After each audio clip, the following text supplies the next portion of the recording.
Conviver com a natureza, aproveitar o que ela nos dá, sem destruí-la, para as gerações que precisam dela. Foi isso que eu acabei de falar. Evitar a demolição ou destruição de prédios e monumentos com valor histórico e cultural. Eu não vou citar o nome, mas tinha uma casa muito bonita, muito antiga, aqui na Barão de Maruim. Eu não vou citar o local nem o nome, por causa da empresa. E aquilo foi vendido à empresa do governo federal. E os tratores começaram a trabalhar à noite e de manhã a casa não existia mais, porque ela estava para ser tombada pelo patrimônio histórico. Era uma casa muito antiga, não vou dizer onde para não acusar empresa nenhuma, mas era na Barão de Maruim, uma casa muito antiga, muito bonita, e infelizmente, se o governo federal nos dá esse exemplo, imagina a iniciativa privada, que faz investimento do seu capital próprio, aí depois patrimônio, ele dá o jeito de derrubar. Respeitar os cidadãos e seus direitos fundamentais, morar, trabalhar, estudar, comer, ir e vir. Aqui está faltando o principal para mim, para o cidadão hoje, segurança. Para mim, tudo bem que a segurança não é a prefeitura que tem, não compete à prefeitura, compete ao governo do estado. Mas hoje a prefeitura tem a guarda municipal. Eu acho que pode contribuir com a segurança. Eu acho que o que o brasileiro mais precisa hoje são os 3 itens que competem ao governo: federal, estadual e municipal. Educação, segurança e saúde. E esses 3 itens são os piores que nós temos no Brasil. Então, isso tudo compete ao governo. Aqui, para mim, faltou segurança. Agora, falando sobre o comércio em si, eu acredito que a prefeitura, eu não sei como o plano diretor, eu não vi ainda se viu isso, por exemplo, marquises em lojas. Se isso vai ser proibido, se vai ser liberado, e se for liberado, tem que ter uma fiscalização rígida durante a construção, porque acho que todos lembram de uma marquise de uma casa comercial na rua, no calçadão da João Pessoa, que caiu e matou uma pessoa que estava passando embaixo. Então, isso tem que ser uma fiscalização rígida. As calçadas, logicamente, já é assim, mas para evitar que amanhã ou depois algum empresário resolva fazer sua calçada mais alta ou mais baixa, essas calçadas têm que ser tudo nivelado com o mesmo nível, certo? Para evitar uma pessoa tropeçar e cair. Não sei se no plano diretor trata disso. A manutenção, por exemplo, dos calçadões. Isso eu tenho cobrado sempre para a prefeitura e a prefeitura tem cumprido, tem feito. Certo? Porque às vezes o calçadão cede uma parte, a pessoa vem caminhando, não vê aquela parte, bate, tropeça, cai, as pedras estão soltas, tropeça numa pedra. Então, isso eu acho que é dever da prefeitura. Quantos de vocês vão à Orla de Atalaia e ver alguns prédios construídos praticamente no meio da orla, no meio da pista, no meio da pista de rolamento? Isso é público e notório. Isso aí tem o poder do dinheiro das construtoras, a verdade é essa. E você vê alguns prédios, tem até um, se eu não me engano, agora que foi obrigado por lei, não sei se me falaram que está derrubando uma varanda que fez, que estava bem avançada e entrou na justiça. Eu sei que a justiça determinou que aquela varanda fosse retirada. Então você vê vários prédios ali indo para Atalaia e tal. Um negócio interessante. Todo mundo sabe que uma avenida tem que ter uma calçada. Isso no plano diretor de Aracaju antigo, se eu não me engano, 1,5 metro. Toda avenida tem que ter uma calçada de 1,5 metro. Aquela pista que você vai para Atalaia, ali é uma avenida. Tem prédios ali que deixou a calçada de 60 centímetros, 70 centímetros. Se vocês já andaram ali no calçadão da 13, pelo lado dos prédios, você vai ver calçadas com 70, 80 centímetros. Muito estreitinha. Então, eu não sei como é que, no caso, se tem fiscalização, como é que o órgão fiscalizador permitiu construir uma calçada. Como eu disse sempre, a especulação imobiliária, para avançar e construir um apartamento maior, a área maior. Então, acho que tudo isso tem que ser feito. E quero parabenizar a Prefeitura de Aracaju, a Câmara de Vereadores, através de Emanuel Nascimento, seu presidente, e de Miriam Ribeiro, que é a presidente relatora da comissão, do plano diretor, que é pela primeira vez a gente está vendo a população, toda a categoria de classe, CDE, Associação Comercial, FEComércio, Federação das Indústrias, ter direito a participar e opinar desse plano diretor. Inclusive a população em geral, porque não está tendo umas audiências públicas, né? Então, toda a população podendo participar. Mas não é só participar e criticar. Nós temos também o direito de cobrar, de exigir, de ir para a imprensa e cobrar se alguma coisa não for cumprida. Infelizmente, como eu disse, eu não preparei o que eu poderia preparar, isso aqui é de improviso, e eu sou muito ruim de improviso, então eu vou passar a palavra à vereadora Miriam Ribeiro. Muito obrigado. E como terceiro expositor, ouviremos o doutor Alexandre de Porto, presidente da Associação Comercial.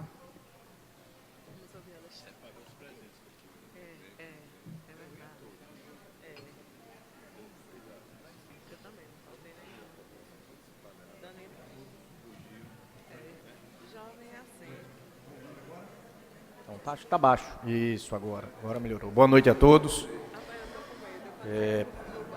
Primeiramente, eu queria cumprimentar a mesa na presença da vereadora Miriam Ribeiro, que coordena os trabalhos dessa comissão. Cumprimentar todos os demais membros da mesa, o presidente da Câmara, o vereador Emanuel Nascimento, e tentar trazer algumas contribuições da Associação Comercial e Empresarial do Sergipe.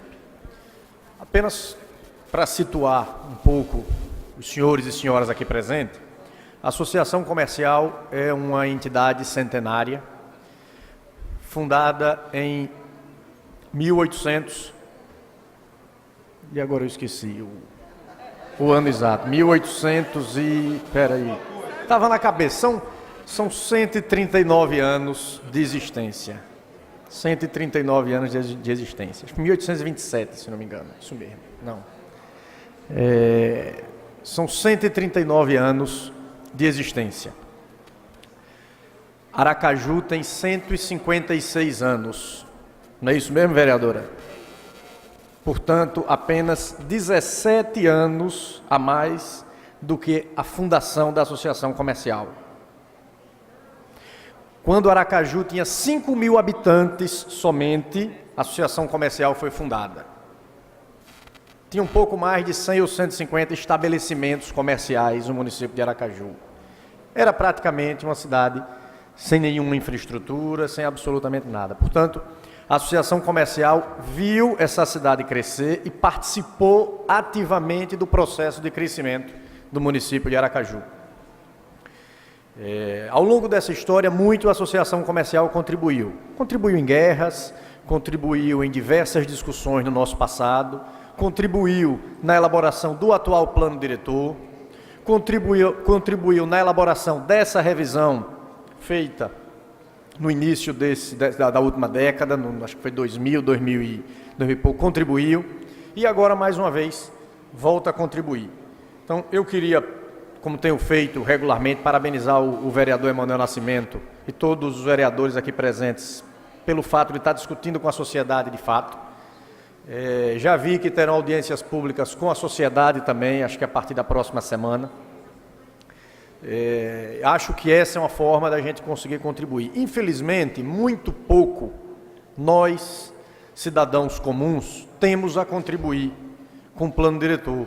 Até porque nós temos ideias e nós temos pensamentos, mas a gente não sabe ao certo o que é que o plano diretor muda, o que é que não muda, o que é que ele define, o que é que não define, por mais que tenhamos orientações. Eu já fui a algumas apresentações sobre o plano diretor e ainda sinto dificuldade de compreender. E um cidadão comum não consegue ler esse plano diretor e entender o que é que ele diz, a não ser alguém especializado para o assunto. Então, infelizmente, tenho certeza que a população vai reivindicar muita coisa por aí afora, para vocês tentarem, disso que a população vai dizer, transformar em emendas, transformar em ideias que possam conceber o plano diretor. Era muito bom que a nossa população fosse mais esclarecida para poder contribuir cada vez mais. E eu me incluo nessa relação também de pessoas. Eu fiz algumas observações, acho que pontuais aqui, de algo que eu venho dizendo em todas as discussões sobre plano diretor. Toda vez que se fala em plano diretor, se fala em obra, se fala em coeficiente, se fala em construção, se fala em prédio. Ora, e plano diretor é só isso? Será que plano diretor é só tratar de obra e de construção? Não, não é. E aí na cartilhazinha que eu queria também mais uma vez parabenizar, porque fiz essa sugestão no almoço na CDL de se fazer uma cartilha mais explicativa, e estou vendo que a cartilha está aí. Acho que isso é muito válido para a gente poder compreender um pouco mais, de forma simples, como está.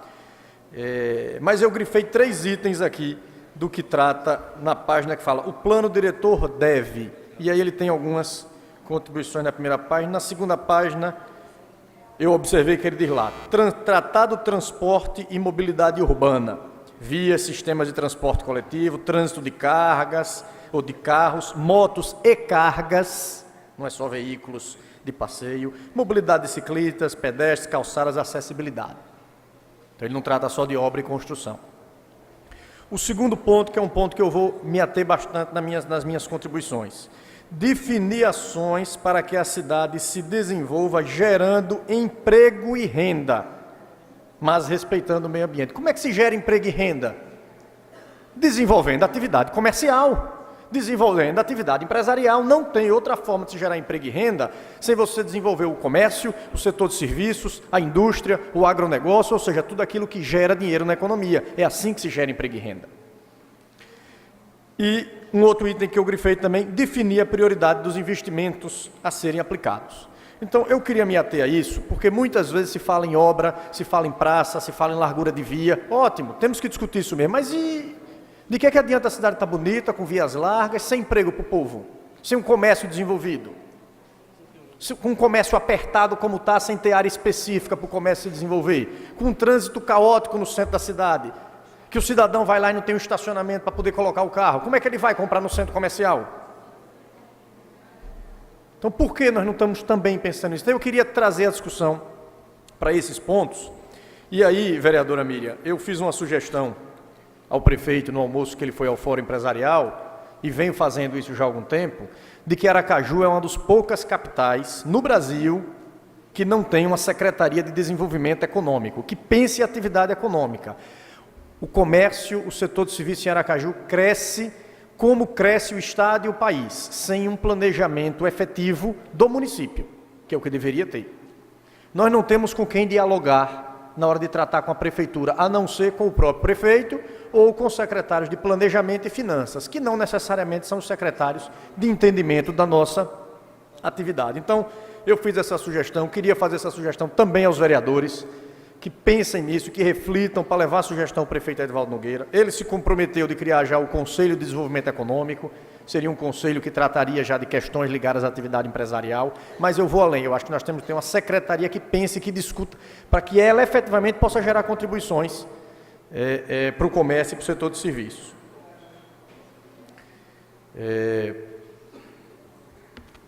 Um outro detalhe também, que sempre vem sendo tratado, e quando foi tratado, também não foi levado em consideração. O Condurb só tem entidades e instituições no Condurb que tratam de construção.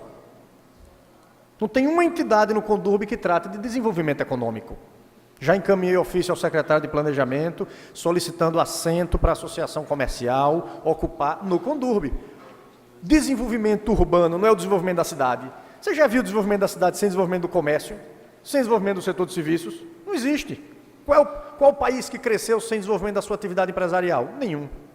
Então, eu acho que nós precisamos, e é isso que eu quero chamar a atenção para trazer o assunto para essa discussão, e vou me ater a alguns pontos de sugestões e de contribuições, que eu não sei bem, vereadora Miriam Ribeiro, se encaixam efetivamente no plano diretor, ou nos códigos, seja o de posturas, ou algum outro dos códigos em questão, mas eu acho que são contribuições que eu gostaria muito que fossem analisadas e tentar traduzir para o processo e para a discussão de emendas ao plano diretor. Bom, primeira questão.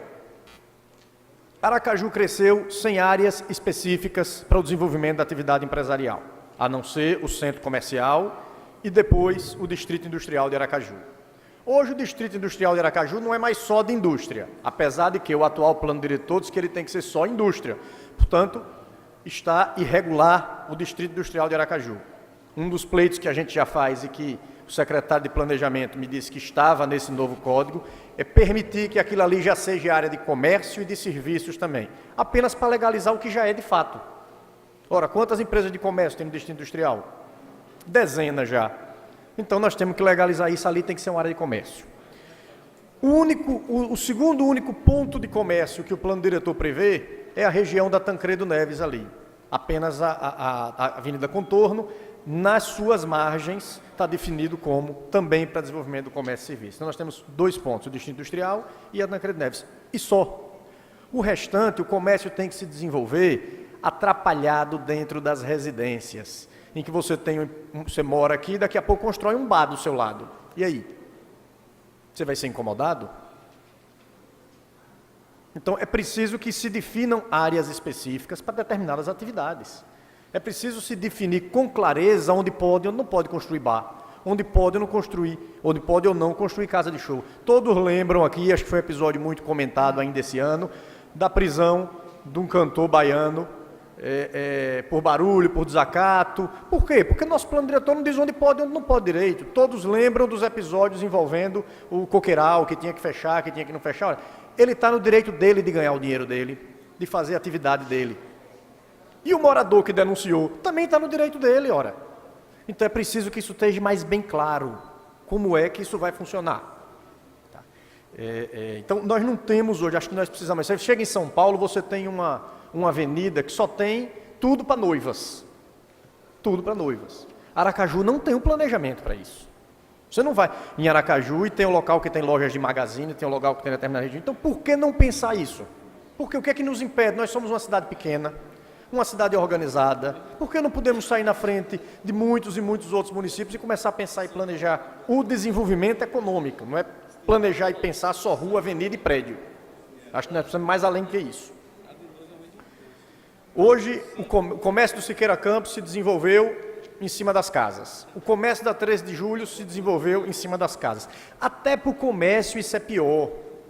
Isso é pior porque o preço do metro quadrado na 13 de julho é muito caro.